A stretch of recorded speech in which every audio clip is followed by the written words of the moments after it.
over the years, even I thought about 30 years, 25 years ago, I remember a friend was trading on the stock market, and I go to different events, and he was stuck with the computer. Then I came here in Poland, and another guy, and they couldn't put it down because they were, and I thought it was kind of sad. You're going to an event to listen to a speaker and stuff like that, and they had to be on their computer the whole time watching.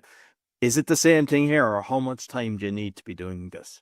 That's a great question. And some people do that because of two reasons. Either one, they didn't use proper risk management and they're stuck in a trade that is negative and they're stressing out, chewing their nails off, watching it to make sure that it's going in the right direction or coming back up. Otherwise, they're going to lose money.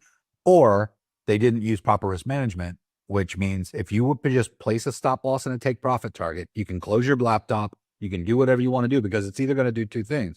It's either going to hit your stop loss, which is the whole purpose of the even the name of it is stop loss. It's meant to stop your loss, or it's going to hit your take profit target, in which case you make a lot of money. So it's either going to take you out with a small loss, or it's going to hit your take profit target and you make a lot of money. But there's no reason for you to stress over it, because that is a set it and forget it trade setup. And if you did everything right and you entered properly, then it should do the first thing, should hit your take profit target. But maybe check it once in a while, because once it is in profit, here's what we always recommend our traders do, is that if we expect it to go up to this point and it goes up a quarter of the way there, then what we do is we move our stop loss up to break even. Then you don't have to pay attention. You can go take a nap, you can go to the beach, you can go to the event and watch the speaker. And it doesn't matter, because it's a no risk trade at this point. It's either going to come back and hit your stop loss and you lose nothing because your stop loss is in profit, or it just goes up and hits your take profit target, which is probably a 50, 60, 70, 80% win on that trade. So depending on how much you risk.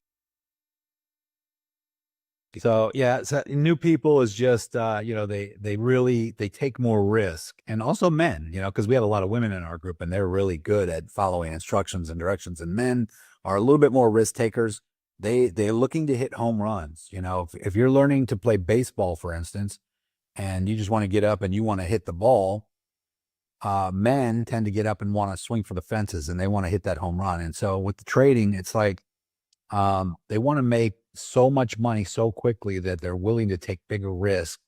And by taking that risk, well, I'm gonna move my stop loss out of the way. I'm gonna move it to 30% away instead of 10%, because I have a feeling this might oscillate a little bit. And if it hits my stop loss, it'll take me out. And I'm just going to get rid of my stop loss, forget it, because I think it's going to go up. So I'm just going to move my stop loss out of the way. And they do that. And then it goes against them. And then it keeps going against them. It keeps going against them. Like, oh, wait, now they're $500 or $1,000 or $10,000 negative. And they don't want to close that trade out and lose that money. So they sit there and wait. And what they're waiting for is to get less negative and less negative and less negative, so they can get back to close to break even again. And the psychology thing that's weird about that is, I've seen people go really negative, thousands, and then as soon as it gets back up to break even, they close it out. I'm like, that's not the time to close it out. Why don't you let it continue in profit? It was already heading in the right direction. But they're just so happy to get back to not losing money. And so if you're happy to get back to not losing money, why don't you just keep it to where you don't lose money right from the beginning and use proper risk management and stop losses? So it's boring, but it's safe. And I mean, what are we here for anyway? We're here to consistently grow our accounts and make money and minimize our losses to the absolute maximum that we can.